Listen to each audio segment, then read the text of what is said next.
When you say 1095 USA made high value blades, my ears perk up right away.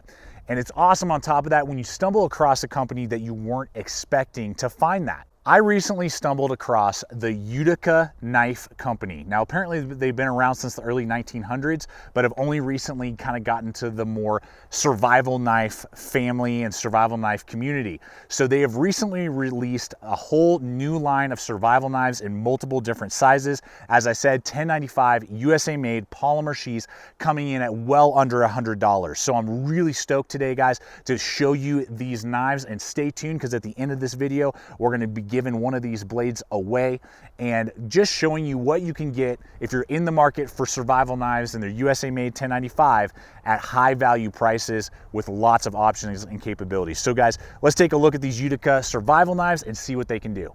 How would these knives best be utilized? I'm going to break down each one individually on how I see their performance and capability and what would best suit each knife. Now we're going to start with the B6 here. Now this is ultimately a great midweight survival knife for the price point, for everything that you're getting, the polymer sheath, the micarta, as well as the 1095 and just the overall design.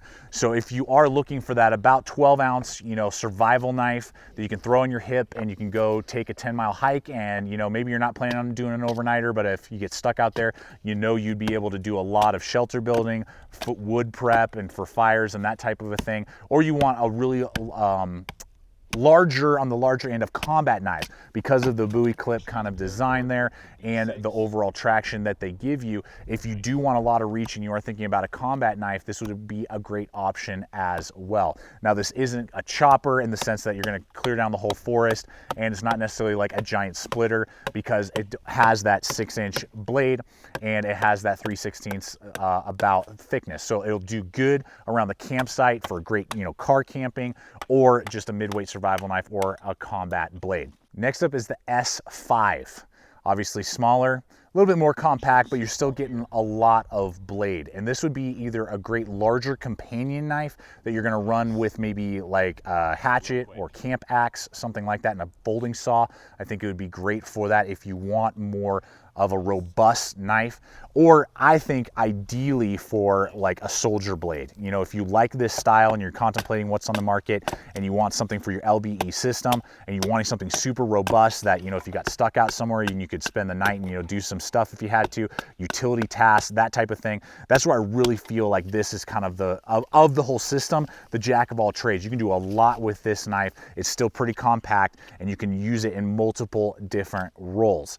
So that's where I really see this. I wouldn't say it's a standalone survival knife, because it's under 5 inches and the overall cutting edge, and it's still pretty lightweight, but it will get a lot of work done for you in multiple different roles. Now finally, the smallest of the set, the S4.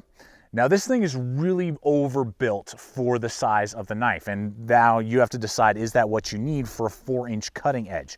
For me personally, in this size range, I tend to look for a little bit thinner, a little more lightweight knives, but that's because I carry multiple knives in my system.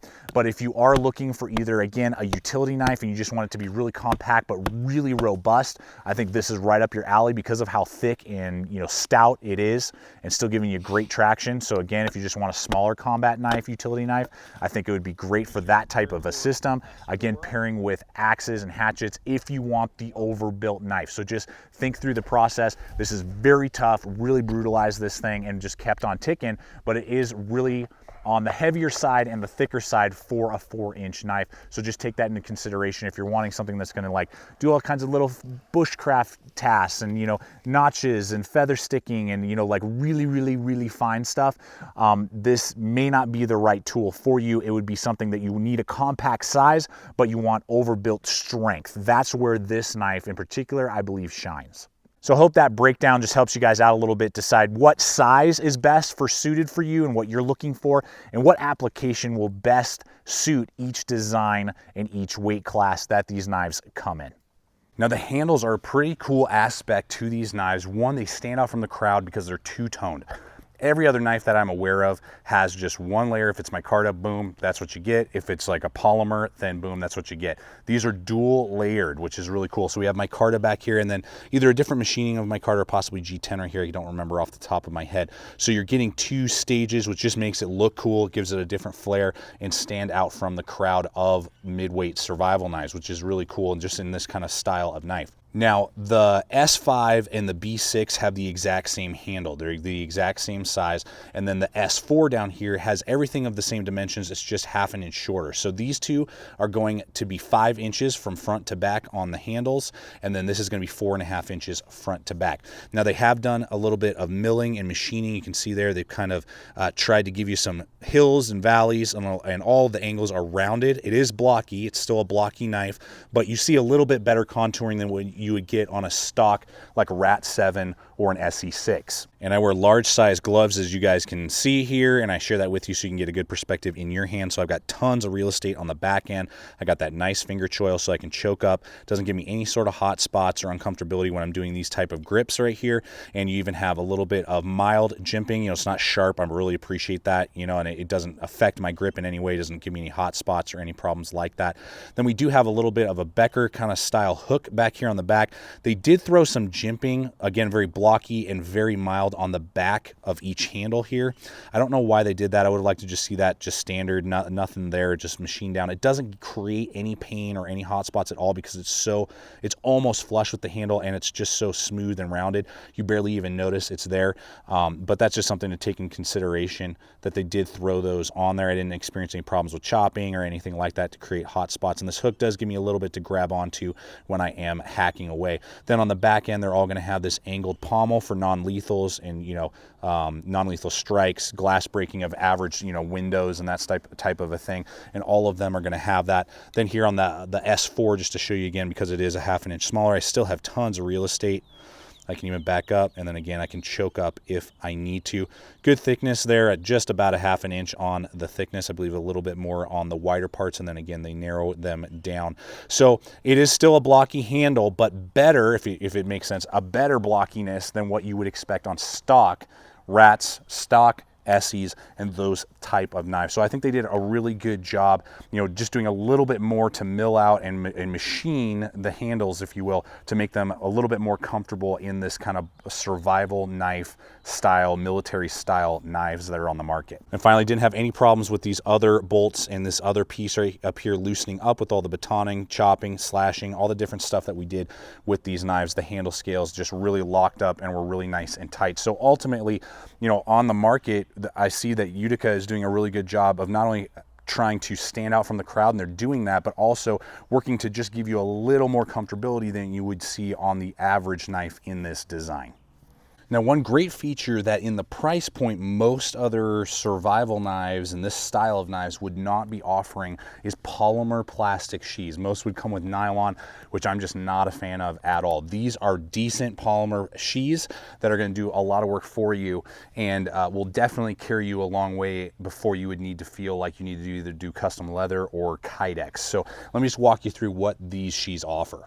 So they're all going to be exactly the same. They come with a belt clip that is metal and is rotatable. So you see this one is horizontal, then this one is vertical. So you can carry them different ways. Now this is where it will be attached on all of these. So you're gonna have a pretty high ride. You know, this would be up into my ribs. So that is something to consider. That's something that I don't really enjoy. I, you know, deal with it for what I get with the polymer, but I would have liked to see maybe like a drop leg feature like you see on like an SE6 or something like that, but that's gonna take the price up so that the knife would ride lower on your belt. So that's just something to consider, but nice belt attachment. Now each sheath will include a draw-through sharpener. You know, that's not the best way to sharpen an edge in a survival situation. These are survival knives, and that's what they're, you know, designed as.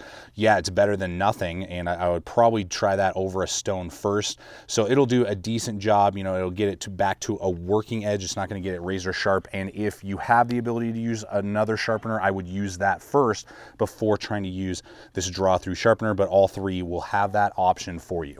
The other aspect is they're all going to come with this little fire steel here. Now there's no 90-degree spines on the knife. I would have liked to see that. That's, you know, the preferred way for me to throw a spark, or to have a good thrower on the fire steel itself.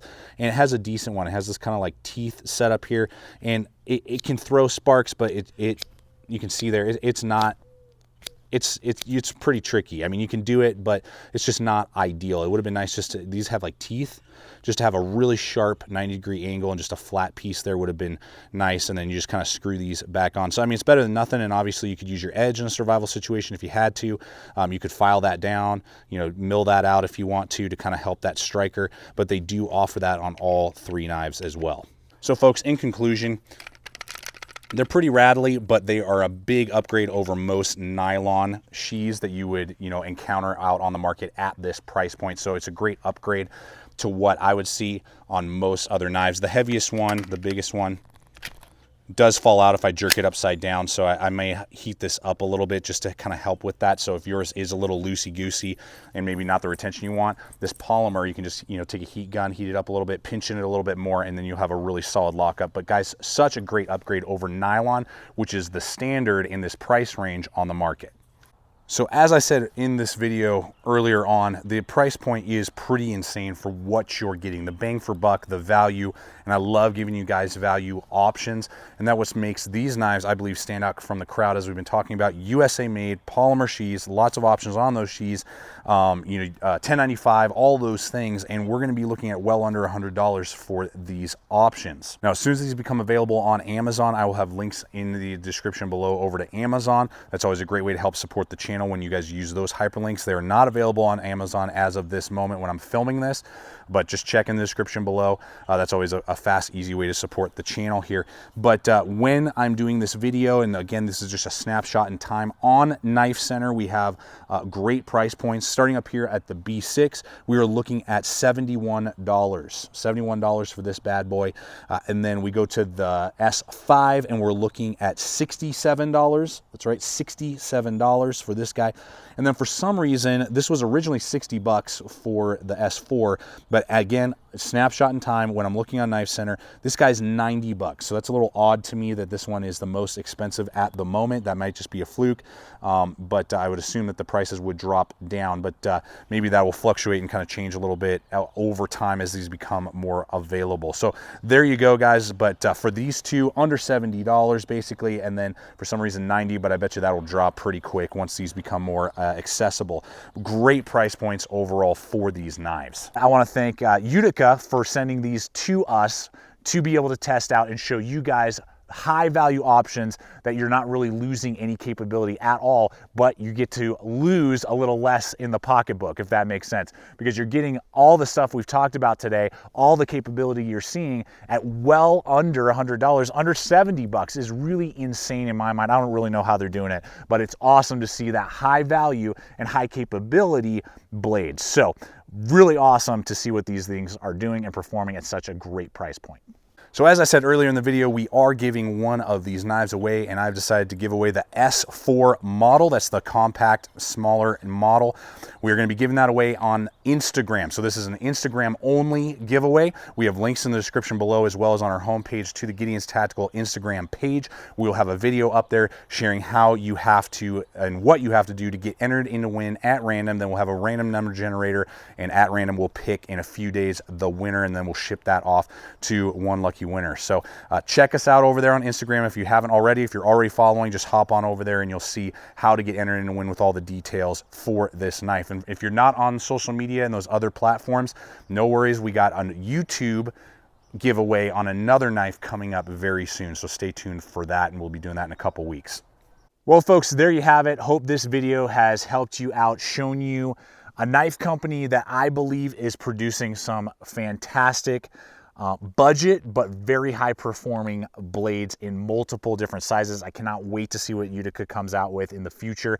They're definitely going to be on my radar now to see what is up and coming. And if you're on a budget and you like this style of knife and you've been trying to kind of decide, I don't think you can go wrong with any model depending on which one will best fit your needs. So I really want to thank you guys for coming over here today, checking out the channel. Please subscribe, comment, like, share this video. Love to hear you guys' thoughts. Any questions that you may have, I'll try and answer in the questions and in the comments below. Check check us out on all the relevant social media. That's a great way to see what's up and coming, learning about stuff just like this. You know, we posted up about a month and a half ago when we got these, so you guys knew that these videos would be up and coming. That's always a great way to see what's happening on Instagram and Facebook and all that type of stuff. So finally, always remember, stay equipped, stay prepared.